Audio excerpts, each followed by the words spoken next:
Olá,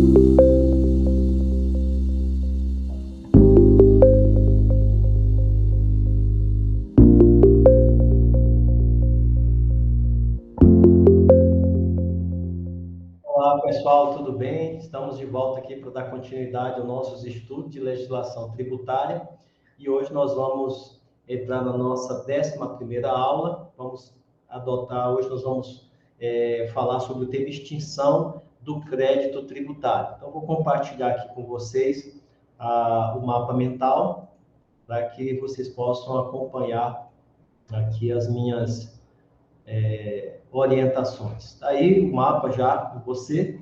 Então, a gente, nas aulas anteriores, falamos sobre suspensão do crédito tributário. Agora nós vamos falar da extinção do crédito tributário e esse tema vai ser dividido em duas aulas, a aula 11 e a aula número 12.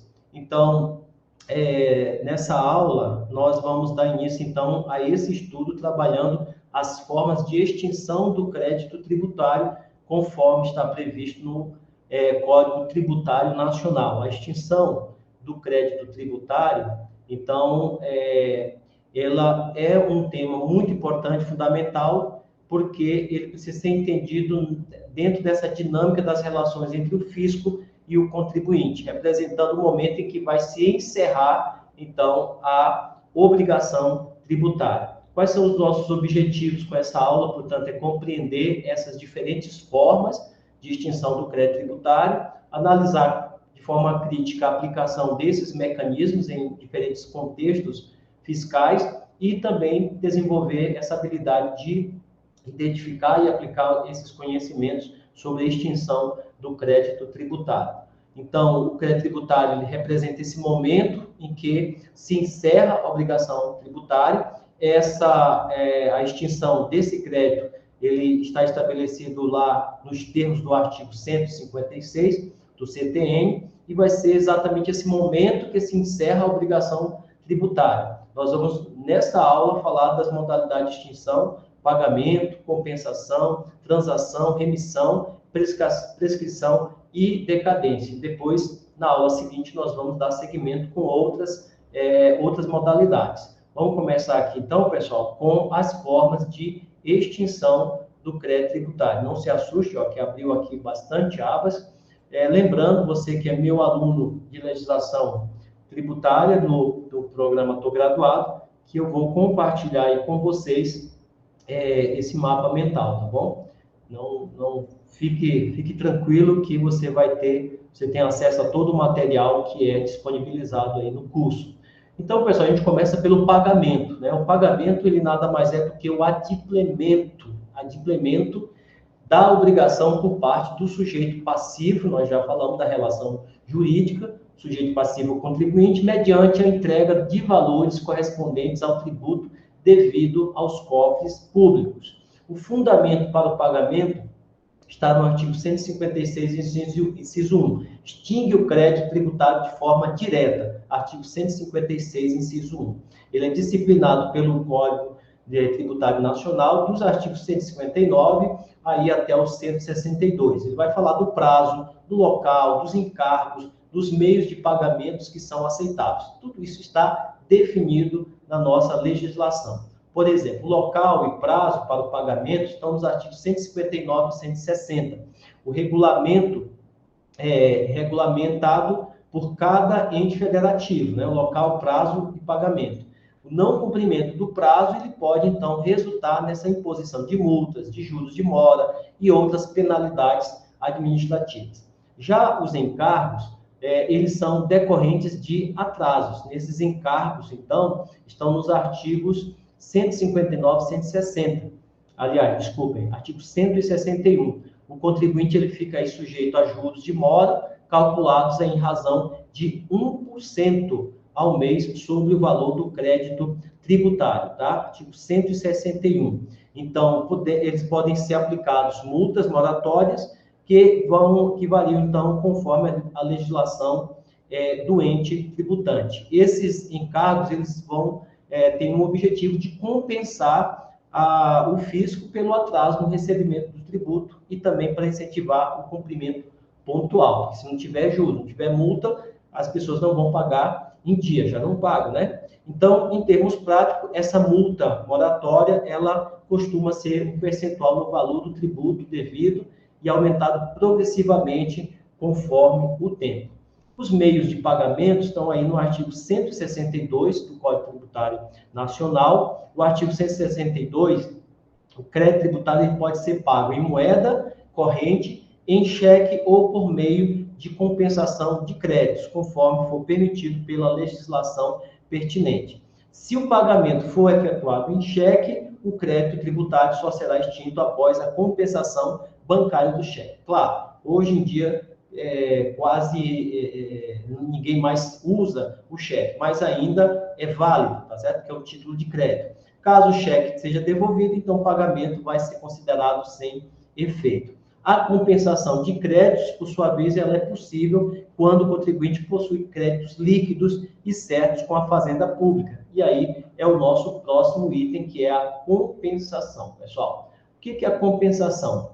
O artigo 156, ele vai falar da compensação. Artigo 156, inciso 2, mais precisamente, ela é uma forma também de extinção do crédito tributário, em que se realiza aí há um encontro de contas entre o contribuinte fisco como credores e devedores simultâneos. Então, o contribuinte ele tem um crédito com o fisco e, ao mesmo tempo, ele deve ao fisco, e aí a compensação seria exatamente esse encontro dessas contas.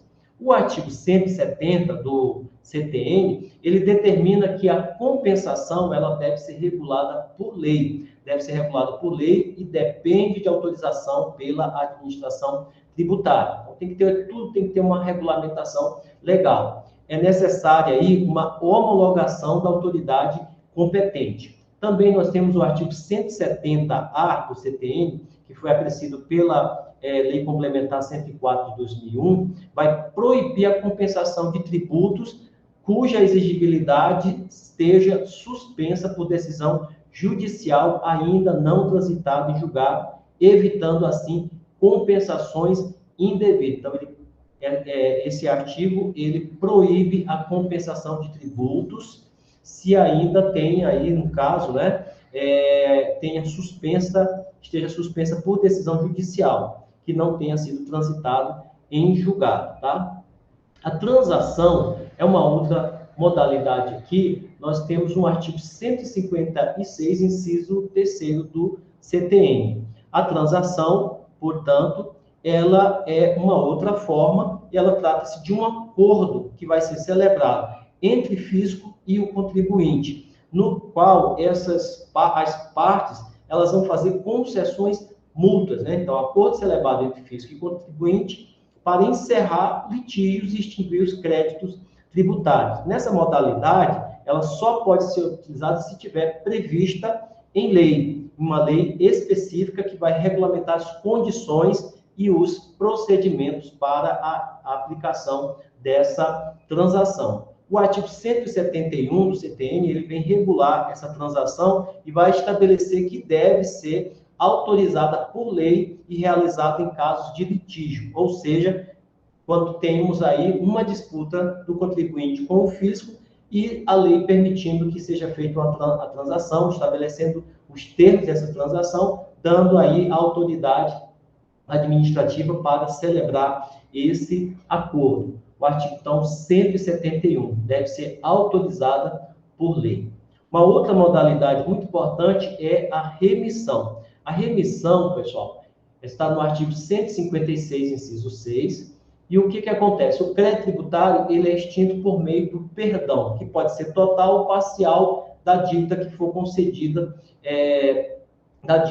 concedido, no caso, pela Fazenda Pública, com base nesses critérios legais específicos. Veja, nada que vai ser a critério, né, pessoal, tudo vai ser estabelecido por lei. A remissão, a transação, a compensação, e assim vai dar ao administrador público, vai dar à autoridade do fisco, vai dar a base, a fundamentação para que ele possa aplicar a lei e aplicar essas concessões. Então, geralmente são casos de interesse social, econômico ou em razão de situação econômica do contribuinte. Aqui nós temos, então, o artigo 172 do CTN, ele vai elencar algumas hipóteses em que a remissão pode ser concedida nos casos, por exemplo, de situação econômica do sujeito passivo, de erro ou ignorância excusável, quanto à matéria de fato, a diminuição da importância do crédito tributário. Então, aqui, neste caso, a concessão da remissão, ela vai depender de uma análise muito criteriosa para verificar se, de fato, essas situações que a lei está especificando, elas estão sendo contempladas, tá bom? Então, pessoal, as hipóteses de concessão estão aqui, ó, situação econômica do sujeito passivo, erro ou ignorância excusável, quanto à matéria de fato, e a diminuição da importância do crédito tributário. Nós temos também um outro mecanismo aqui de extinção, que vai ser a outra modalidade, é a prescrição e a decadência. Muito bem, esses são institutos que operam a extinção do crédito tributário pelo que? Decurso do tempo. Ou seja, o contribuinte, ele tem o prazo para pagar, mas o fisco também tem o prazo para cobrar. O fisco também tem o prazo para exigir esse crédito. Ele tem as ações devidas que devem ser tomadas, as medidas que têm que ser tomadas, lançamento do débito na dívida ativa, ou a ação de execução. Então, o fisco ele tem prazo, você não pode ficar aí eternamente, né, esperando que o fisco venha a cobrar um crédito que ele sabe que é dever dele de cobrar. Então, a prescrição, ela está estabelecida lá no artigo 156, inciso 5, do CTN. O artigo 174, ele exige o direito, extingue o direito do fisco de cobrar judicialmente um crédito tributário. Olha o prazo. Aqui a prescrição são de 5 anos, contados da data da constituição definitiva do crédito. Já as hipóteses, temos aí no artigo 174, hipóteses de interrupção no parágrafo 1 do artigo 174, ou seja, algumas situações que, se ocorrerem, vão interromper esse prazo, né, a contagem do prazo, e aí, então, às vezes, esses 5 anos pode levar mais tempo. Se ocorrer algumas dessas hipóteses aí, eu vou ler aqui o artigo 174, tá? E ele diz o seguinte: pelo despacho do juiz que ordenar a citação em execução fiscal, pelo protesto judicial ou extrajudicial, por qualquer ato judicial que constitua em mora o devedor, por qualquer ato inequívoco, ainda que extrajudicial. Então, ocorrendo essas hipóteses, artigo 174, inciso 1, 2, 3, 4, você vai ter aí a interrupção desse prazo prescricional. E aí vem junto com a prescrição a decadência. A decadência está no artigo 173. É o prazo que a Fazenda tem para constituir o crédito tributário por meio do lançamento. Então, a prescrição que nós falamos agora, ela é regulada no artigo 156, inciso 5, ela extingue o direito do fisco de cobrar judicialmente. Já a decadência, que está aqui no artigo 173, tá? Ele vai, é o prazo que o fisco tem para o quê? Que a Fazenda tem para constituir o crédito tributário por meio do lançamento, que também vai ser de 5 anos. Então, ambos são 5 anos, a prescrição e a decadência, tá, pessoal? Então, esses prazos eles são muito importantes para garantir essa segurança jurídica dessas relações tributárias, tanto para o contribuinte quanto para o fisco. A aula, então, aqui, como eu disse, ela vai se dividir em 2 etapas. Nessa aula, nós exploramos os princípios, as principais formas de extinção do crédito tributário. Nós falamos sobre o pagamento, sobre a compensação, transação, remissão e os institutos de prescrição e de decadência. Na aula seguinte, pessoal, nós vamos trabalhar esses temas aqui, ó, tá? Que é a conversão de depósito em renda, pagamento antecipado, homologação do lançamento, consignação e pagamento, decisão administrativa irrevogável e a decisão judicial passada em julgado. Então, Esses serão os temas da aula 12, que nós iremos continuar falando sobre a extinção do crédito tributário. Por hora, ficamos por aqui e aí nos encontramos na próxima aula. Um abraço para todos.